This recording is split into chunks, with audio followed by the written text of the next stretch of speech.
It is the start of July, and by 8 in the morning the sun already feels sharp. You walk out with a hose in your hand, and before you even reach the tomatoes, you can see the look of thirst all over the garden. The squash leaves are limp at the edges. The beans have that tired, folded look they get when the soil is dry on top and hot underneath. The cucumbers are still alive, but they are not happy. They are hanging there the way a person sits in a hard chair after a long day, not fully collapsed, but not thriving either. So you do what most people do.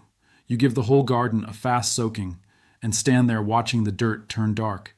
And for a few minutes, it feels like you have solved something. The water splashes the leaves, runs down the rows, disappears into cracks and pools and little shallow places. Then the sun climbs higher, the steam rises off the ground, and by late afternoon, the surface looks dusty again. A week goes by, and you have the same trouble. The garden never quite dies, but it never seems deeply satisfied either. It survives on your effort. It does not reward it. That is where most home gardeners stay all summer long, watering often, worrying constantly, and never understanding why the garden still acts as if it lives close to the edge. The strange thing is this: many gardens are not suffering because they get too little water.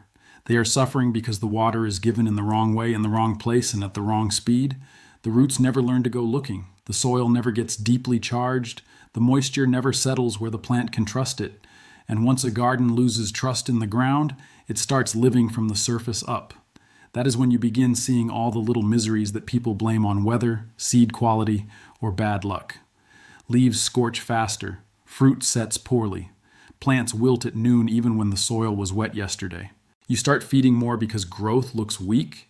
You start watering more because wilting looks like thirst. Then the whole season turns into a cycle of reaction. More hose, more guessing, more work, and somehow less abundance. Now here's the part that surprises people. There's an old watering method that costs about $12 for a bed, asks less from you after it is set up, and teaches the plant to reach down instead of begging from the top. It is quiet. It is plain. It looks too simple to matter. That is exactly why so many modern gardeners pass right by it. They trust the thing that looks technical and overlook the thing that quietly works. The trick is not a miracle bottle. It is not a fertilizer spike.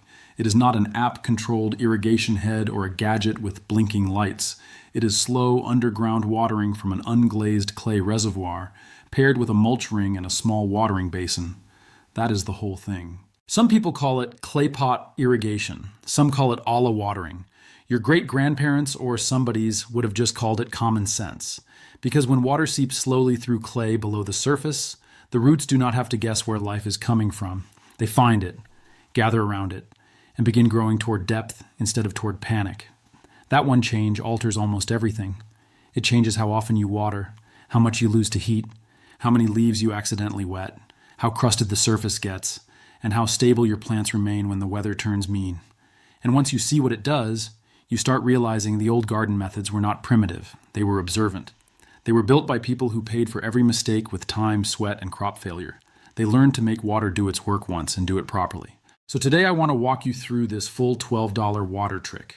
What it is, why it works, how to build it, where to place it, which plants love it, what mistakes ruin it, and how to use it through the hottest stretch of summer. By the end, you will know whether this method belongs in your beds, your containers, or your whole garden plan. And if you have ever stood with a hose in your hand wondering why your plants still look tired, this may be the first watering lesson that actually changes what the roots are doing. Before we get to the clay pot itself, we need to speak plainly about why so much everyday watering fails. Most home watering is fast, shallow, and nervous. A nervous gardener wets the top because the top is what he can see. He sees dust, so he reaches for water. He sees limp leaves at noon, so he reaches for water again.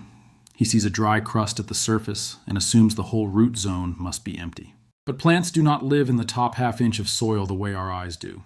They live where the moisture stays after the sun is finished with the day. That is the difference. Surface water satisfies the eye first and the plant last. A quick spray can darken the ground beautifully for 10 minutes and do almost nothing for the lower root zone.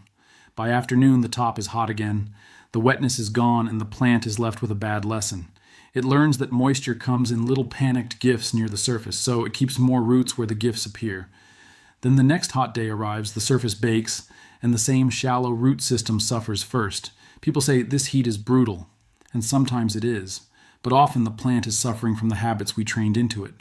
There is also the problem of leaf wetting.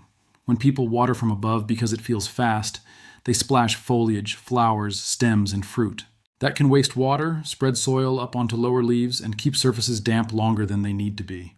A thirsty root needed a deep drink, but the plant got a shower instead. Then there is runoff. In hard summer soil, water poured quickly can move sideways before it ever moves down. It travels along the row. It runs to the path. It settles where nothing useful grows. The gardener thinks he watered for 15 minutes. The bed may only have accepted a fraction of that where it mattered. Another problem is evaporation. The hottest time of day is also when hurried people often remember to water. The sun is high, the soil is warm, the breeze is moving, and the water you work to carry away begins leaving almost immediately. That is labor disappearing into air.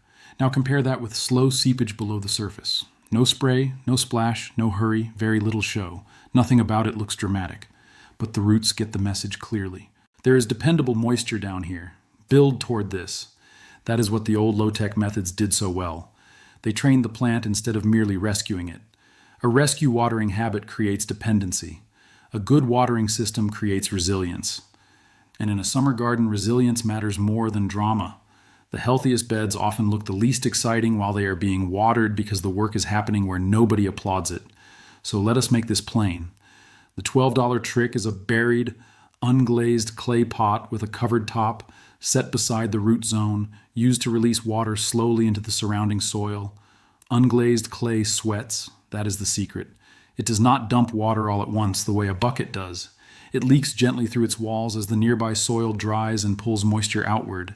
That means the plant draws from a steady underground reserve instead of waiting for random surface flooding. It is closer to a savings account than a paycheck. A glazed pot will not do it because the glaze blocks that slow seepage. Plastic will not do the same job because it stores water but does not breathe it into the soil. You want the humble, porous clay, the sort of thing many people ignore because it looks ordinary. Usually the cheapest setup is one medium unglazed pot, one saucer or lid for the top, and a little sealant if the bottom drain hole needs closing. Add mulch around the area, and that is the system. Sometimes it costs less than $12, sometimes a little more depending on where you buy the pot. But compared to most garden gadgets, it is nearly nothing. And unlike many gadgets, it does not need batteries, pressure, timers, electricity, or a manual longer than a church bulletin. You bury the pot with its neck at or just above soil level. You fill it with water. You cover the top so mosquitoes, soil, frogs, and bits of mulch do not fall in. Then you let the ground and the plant do what they were built to do. The water leaves the pot slowly. The roots begin circling the moist zone. Over time, you notice the difference not just in how the plant looks, but in how often you have to intervene. That is where the method starts winning back your time. This is especially useful in raised beds, kitchen gardens, small in-ground rows, and large containers. It is also useful for gardeners who are tired of watering the same stress plants every evening, as if they were house plants sitting in full sun. The method does not mean you never water from above again. It means your main watering becomes deliberate, hidden, and efficient. That is a much better foundation. And foundations are what most struggling gardens lack. A good garden method does not become valuable because it sounds old. It becomes valuable because the biology of the plant agrees with it. This one works because roots chase dependable moisture. That sounds simple because it is simple. When the surface is the wettest place, roots stay shallow. When the subsoil near the reservoir is the dependable place, roots move toward that. Once roots begin gathering lower, the plant becomes less fragile during heat. It still feels hot weather, of course, but it is not living from one shallow sip to the next. That matters most in midsummer because the top layer of soil is the first thing to heat up and the first thing to dry out. A garden living from the top is always one sunny day away from stress. A garden drinking from below has a buffer. That buffer changes the mood of the whole bed.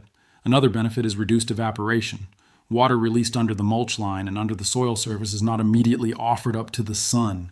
You're not paying the air first and the roots second. You're paying the roots first. There is also less compaction and crusting at the surface because you are not repeatedly beating the ground with spray or dumping fast water onto bare dirt. The soil stays looser, calmer, and easier for air to move through.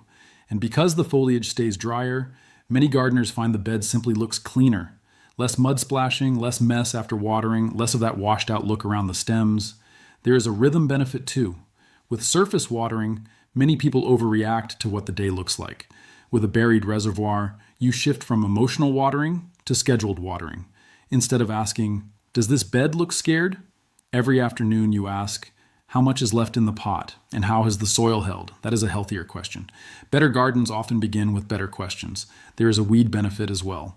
When the whole surface is not constantly watered, fewer opportunistic weed seeds are encouraged to leap up everywhere. I am not promising a weedless bed. No honest gardener should promise that. But if you stop feeding the entire surface every time you water, you stop supporting every little volunteer equally. That alone changes the balance of work. The method also teaches restraint. A person with a hose can always overdo it because the water is immediate and emotional. A clay reservoir slows the gardener down. You fill it, observe, and learn. And learning is the part modern gardening culture skips too quickly. It sells a result before it teaches observation. The old ways lasted because they made people watch the plant, the soil, and the weather together. That is still the right way to garden. Now let me give you the full setup in plain steps. If you can bury a pot and fill it with water, you can do this. First, get an unglazed terracotta pot. For most raised beds or vegetable plants, a medium size works well. You do not need something huge to test the method. In fact, a modest pot is better for learning because you will quickly understand how fast your soil and crops draw from it. Second, close the drain hole in the bottom. If the pot already has no hole, that is fine. If it has one, seal it from the inside or outside with waterproof garden-safe sealant, or use a snug plug that truly holds. The goal is not to have water pouring out the bottom. You want seepage through the walls, not a leak through the floor.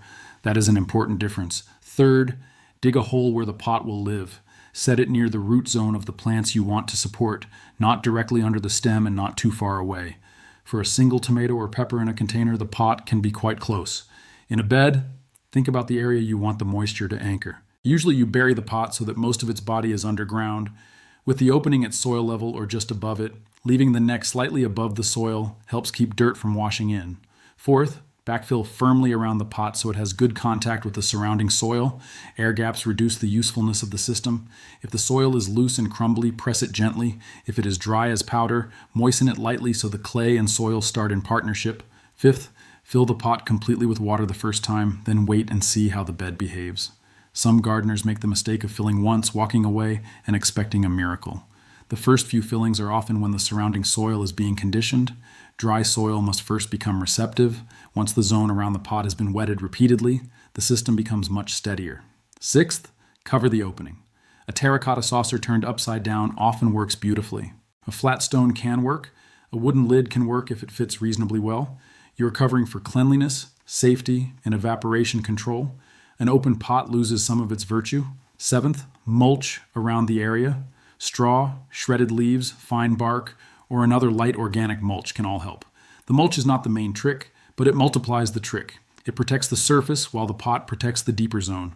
Together, they hold the bed in a calmer state. That calm is what summer vegetables love.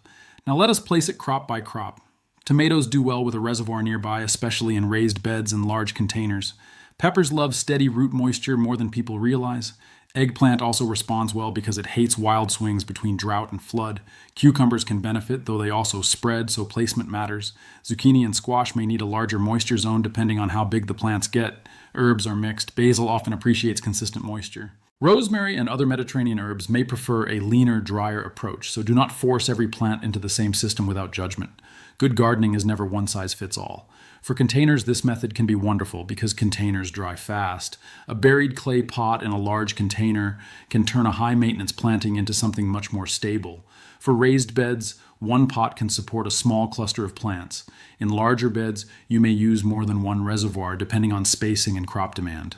And if you are not sure whether it is worth doing, start with one bed only.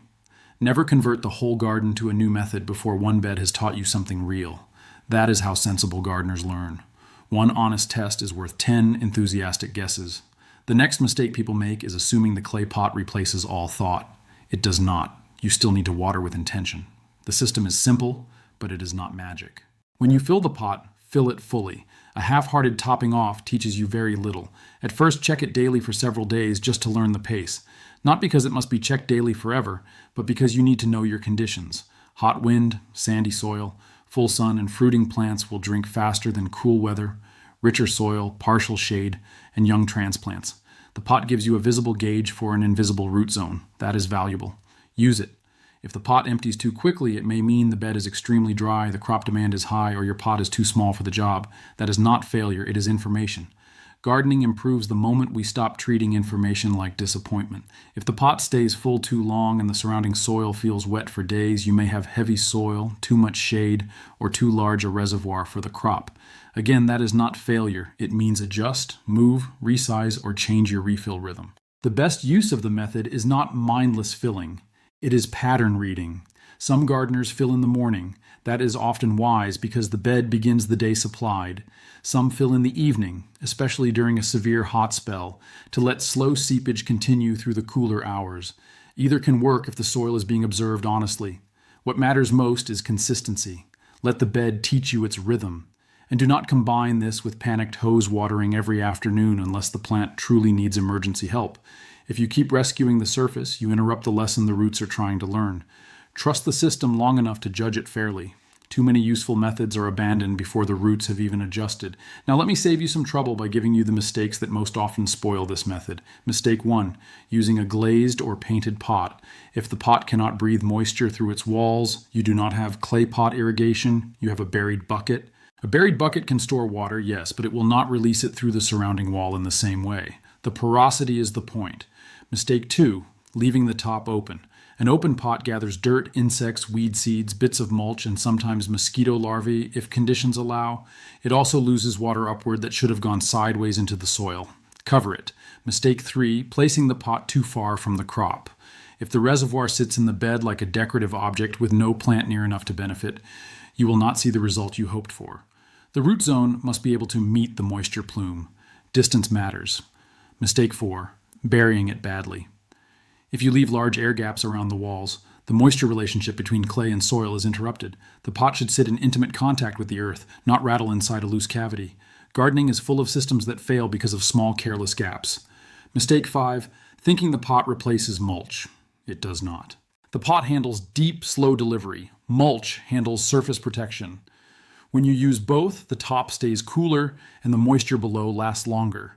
When you use only the pot in blazing heat over bare soil, the bed still loses more water than it should. There are a few more subtle mistakes too. Some people put the pot right against the stem and keep the crown too wet. Some people install it in already soggy ground and wonder why growth is stalled. Some ignore soil type completely. Heavy clay soil will spread moisture differently from sandy soil. You do not need a laboratory to notice that, just your hands.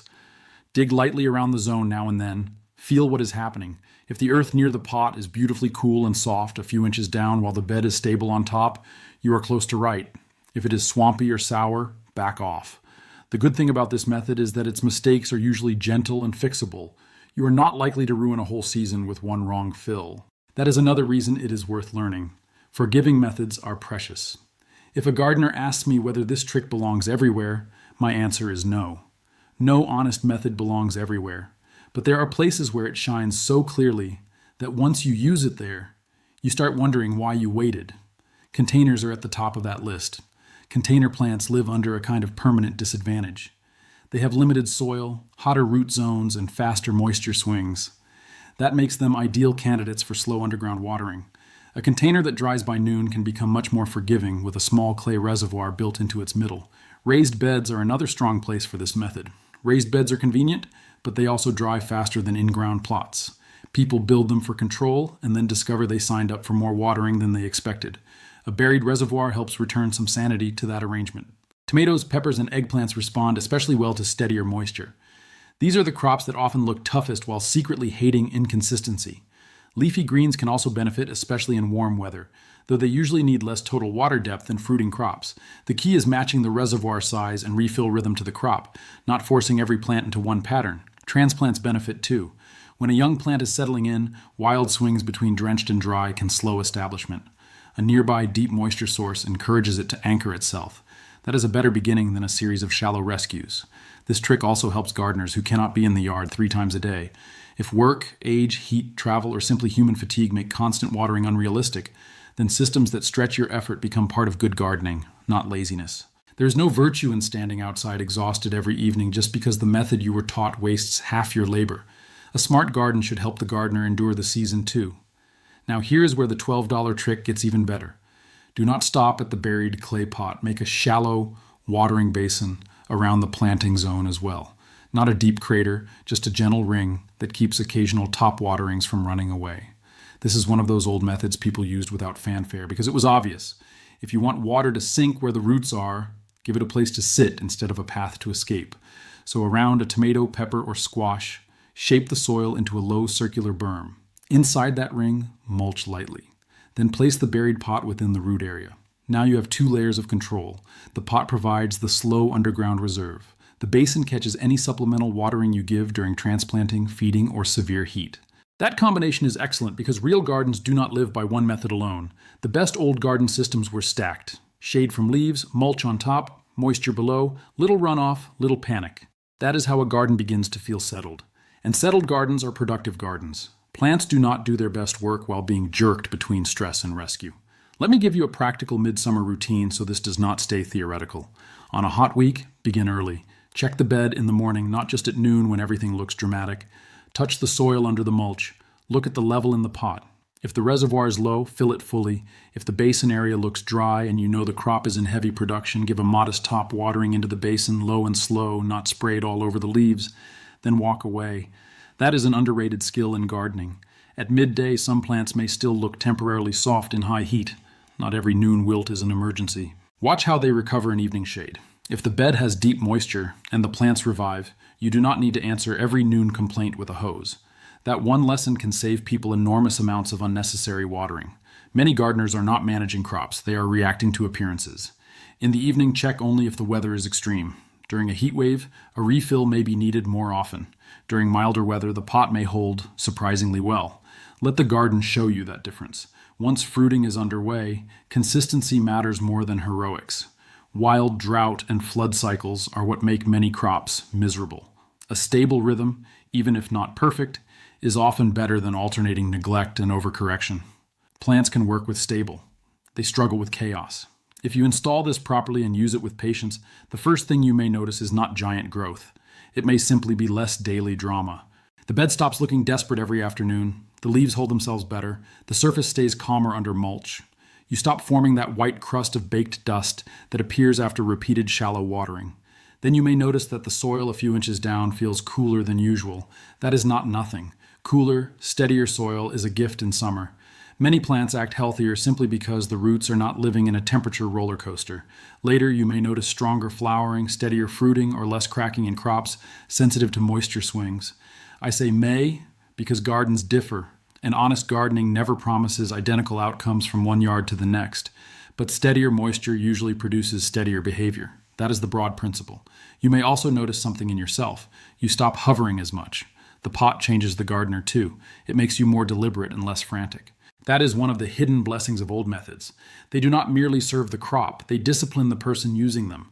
Once one bed proves itself, then you can scale. Maybe one reservoir per tomato cluster, maybe one per large container, maybe a line of them through the most demanding side of the garden. But do not rush into scale because enthusiasm is a poor engineer. Test first, then repeat what earned the right to be repeated. Some gardeners even make homemade clay pot systems from 2 small unglazed pots sealed together. Others buy purpose-made aulas. Either can work. The real question is not whether the system looks charming on a garden website. The real question is whether it keeps a useful body of moist soil available below the surface with less waste and less interference from you. If it does that, it is doing its job. You do not need a romance with the method. You need results. That is another old-fashioned principle worth keeping. Tools are servants, not identities. So here's the whole lesson brought down plain. If your garden always seems thirsty, the answer may not be more water. It may be slower water, lower water, better placed water, and water the sun cannot steal before the roots ever see it. That is what this $12 trick gives you. 1 unglazed clay pot, 1 lid, a little thought, a little mulch. And suddenly the bed is no longer living from the top inch of panic. It is drawing from a quiet reserve below where the roots can believe in tomorrow. That is the part modern gardening often forgets. We keep looking for stronger inputs when what many plants need is steadier conditions. The old methods lasted because they created steadiness. They did not try to impress anybody, they tried to work in July. That is a much harder test, so if you want to try this, do not start with the whole garden. Start with 1 bed, 1 container, or 1 thirsty crop you are tired of babysitting. Bury the pot properly. Cover it. Mulch around it. Watch what changes. See how often it needs filling. See how the soil feels 3 inches down. See whether your evenings get easier. See whether the plant begins acting less like a patient and more like a crop. That is how you judge a gardening method, not by how exciting it sounds, but by what kind of plant it produces and what kind of season it gives you. And if you have spent years thinking summer gardening had to mean hauling a hose every day while the plants still looked offended, this old trick may be the first thing that convinces you otherwise. Because a garden does not ask for drama. It asks for depth. It asks for consistency. It asks for the kind of patience people used to build into their methods because they had no money to waste and no time for foolishness. That is the old way modern gardeners forgot, not because it stopped working, only because it stopped looking modern.